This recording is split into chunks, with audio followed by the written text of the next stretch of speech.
Nessa aula você vai aprender por que você deve começar a investir. Mas antes de começar o conteúdo de fato, o que é investimento? Renan, para você, o que é um investimento, cara? Seja sincero. Colocar dinheiro ou tempo em alguma coisa hoje para ter mais no futuro, ou ganhar mais no futuro. Legal. É importante vocês saberem, pessoal, que existem vários conceitos do que é um investimento. E um investimento pode não só ser financeiro, beleza? Você pode investir tempo para ganhar conhecimento, você pode investir energia na academia, por exemplo, para ganhar músculo, mas a gente vai tratar do conceito financeiro aqui, que é o investimento. E existem várias definições disso. Eu gosto da definição que investir é você guardar hoje para ter mais no futuro, beleza? Tá, David, o que é investir? É guardar hoje para ter mais no futuro. Só que existe uma diferença entre você investir e você especular. Se liga só. Quando você fala de investimento, você fala de alguma coisa que você realmente estudou, entendeu os fundamentos, sabe como funciona e assim por diante. Quando você fala em tigrinho, em apostas, isso não é investir, pessoal. Isso é especular. Especular é a mesma coisa que apostar, que você contar somente com a sorte. Quando você investe, você tem que contar com a sorte? Sim. Basicamente, tudo que você for fazer na vida, você tem que contar com o fator sorte também. Mas, quando você investe, você não só depende da sorte, mas existem outros fatores também. Então, cara, a Ambima recentemente, ela publicou esse estudo aqui. A Ambima é a Associação Brasileira de Mercados de Capitais e ela anunciou recentemente esse dado muito complexo que apontou que o tigrinho é 7 vezes maior do que a Bolsa de Valores, do que a B3 do nosso país, cara. E tem um outro dado aqui que aponta que 67% da população não investe, 25% tem dinheiro na poupança, e vai ter uma aula aqui especificamente para falar do porquê isso não faz sentido. 14% do nosso país em 2023 colocou dinheiro em apostas ou tigrinho, ou seja, especularam, não investiram, beleza? 5% em títulos privados, 4% em fundos, 4% em criptomoedas, 3% no colchão de casa, 2% em ações e 2% no tesouro direto, que é o investimento mais seguro do nosso país, é mais seguro e rende mais do que a poupança. A gente vai ter uma aula sobre ele também. Portanto, pessoal, aprendendo o que é investir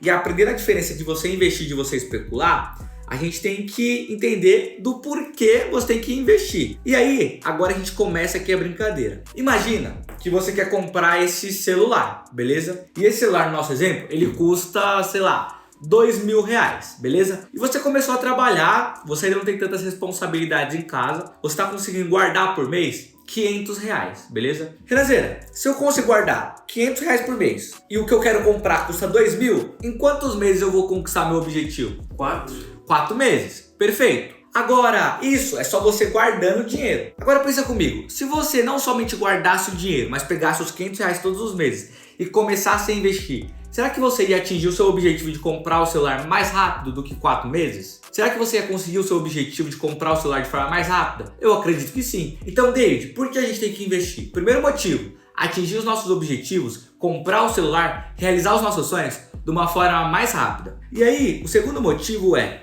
se proteger do negócio chamado inflação. Pensa comigo aqui em 1994, foi quando o Plano Real foi lançado. O que você comprava com R$10 lá no mercadinho do tio Zé, Renan?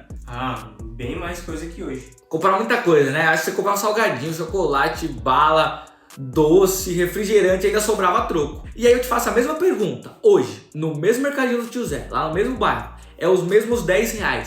O que você compra com R$10? Quase nada, né? Pouquíssimas coisas. Se você comprar um refrigerante, você já tá no lucro. David, o dinheiro perdeu o valor, tá valendo menos. Tá valendo menos, pessoal. O seu dinheiro, ele tá valendo menos. Se o seu dinheiro de um lado tá valendo menos, é porque do outro as coisas ficaram mais caras. Isso é inflação. É o seu poder de compra sendo corrompido. É como se o seu dinheiro ele fosse sendo rasgado ao longo do tempo. E você nem percebe isso. E aí, tem essa imagem aqui dos carrinhos que é bem interessante, ó. Com R$100 você comprava um carrinho lotado em 1994. Aí em 2005 você comprava menos coisas. Aí em 2021, com os mesmos R$100 você comprava pouquíssimas coisas. Porque as coisas estão ficando mais caras. Tá, David, mas o que deixa alguma coisa mais cara? É só o empresário aumentando o preço para ganhar mais dinheiro? Pessoal, não é bem assim, ó. O que deixa as coisas mais caras é uma lei chamada oferta e demanda. E a gente vai ter uma aula só para falar disso. Oferta e demanda. O que é oferta e demanda? Ó, imagina que tem muitas pessoas querendo comprar esse celular e tem poucos celulares na prateleira da loja. O que vai acontecer com o preço? O que o empresário vai fazer? Ele vai aumentar o preço do celular. E o contrário também, ele é verdadeiro. Se tem muito celular na prateleira da loja e se tem pouquíssimas pessoas querendo comprar aquele celular, o que o empresário vai fazer? Ele vai ficar falando, pessoal, promoção aqui do celular, para tentar vender todo o estoque. O que faz os preços subirem ou caírem é a lei da oferta e da demanda. E o que impacta essa lei? Muitas coisas. Pandemia impacta a oferta e demanda, guerra impacta a oferta e demanda. Vou dar um exemplo. Na pandemia, o que aconteceu na pandemia? Uma das coisas que aconteceu foi que todo mundo correu na farmácia, no supermercado, para comprar álcool em gel. E tinha a mesma quantidade de álcool em gel na prateleira do mercado, da farmácia. O que aconteceu com o preço do álcool em gel? Subiu, porque não deu tempo do empresário aumentar a oferta, aumentar a produção de álcool em gel. E aí depois ele foi voltando quando a demanda foi diminuindo também. Recentemente aconteceu a tragédia no Rio Grande do Sul. O Rio Grande do Sul é um dos maiores responsáveis pela questão da exportação de arroz do Brasil, né? No Brasil, dentro do Brasil. O que aconteceu?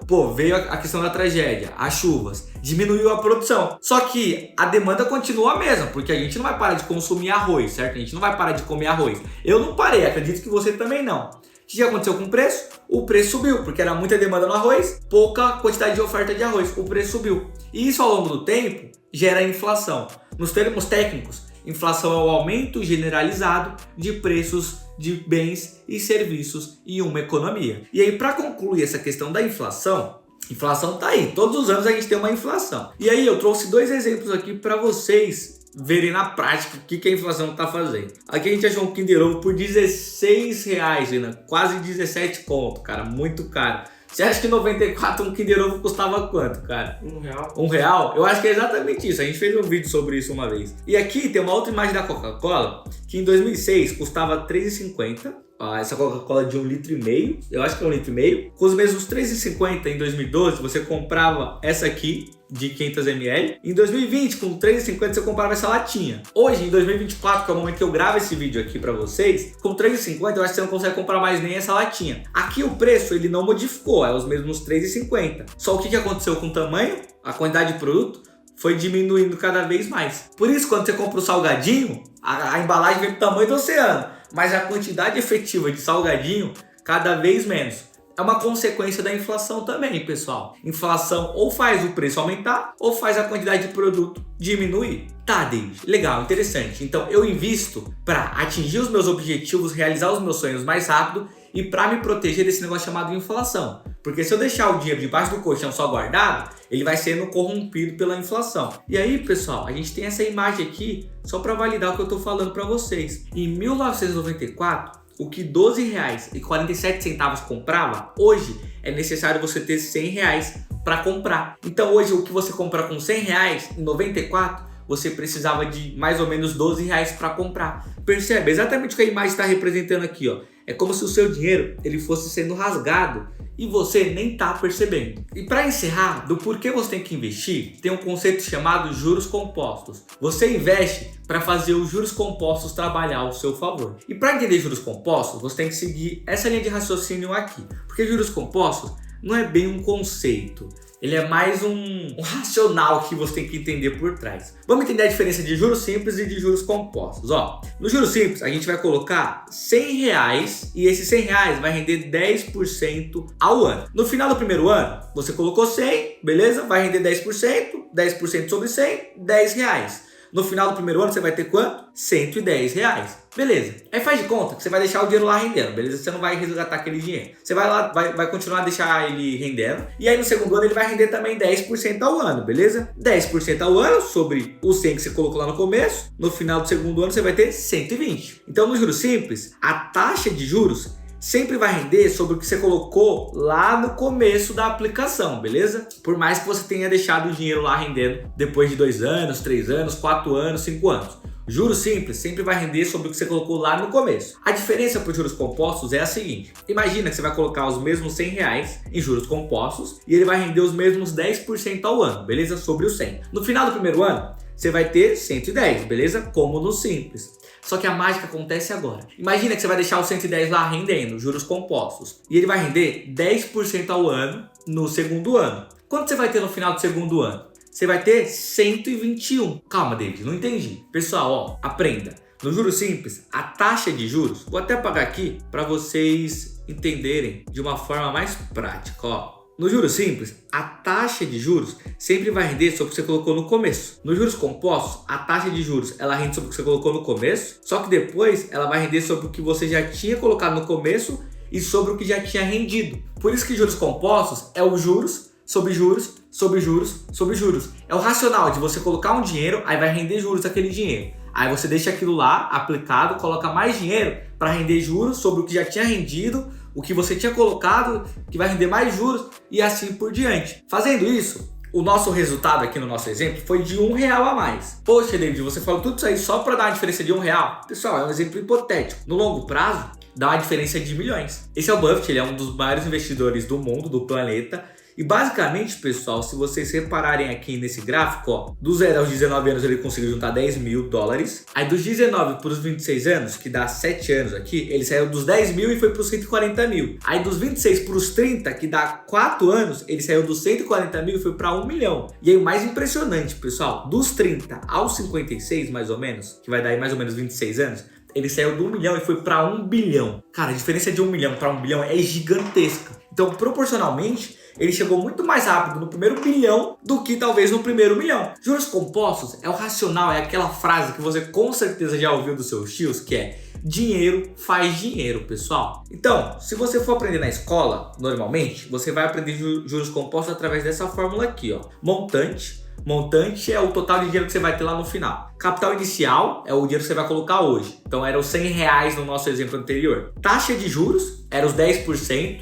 Ao ano, que foi do nosso exemplo anterior também, é quanto seu dinheiro vai ter de rentabilidade, e o fator tempo, que é quanto tempo você vai deixar aquele dinheiro rendendo. E eu te faço uma pergunta, o que mais impacta os juros compostos? É o capital, é a taxa de juros ou é o fator tempo? Qual que você acha, Renazer? Eu acho que é o capital. É o capital?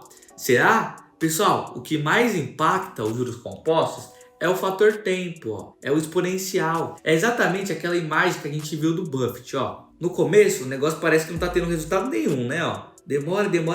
Mas depois de tanto tempo, chega um momento que faz assim, ó. Exponencial. Por isso que você tem tempo ao seu favor, você pode começar a investir hoje, daqui 10, 20, 30 anos, você pode ter um montante de dinheiro bem bacana. Porque você pode utilizar o tempo ao seu favor. E é o que mais impacta os juros compostos, a fórmula dos juros compostos. Então, David, para resumir essa aula, por que eu tenho que investir? Para atingir os seus objetivos mais rápido, para se proteger da inflação e para fazer os juros compostos trabalhar ao seu favor.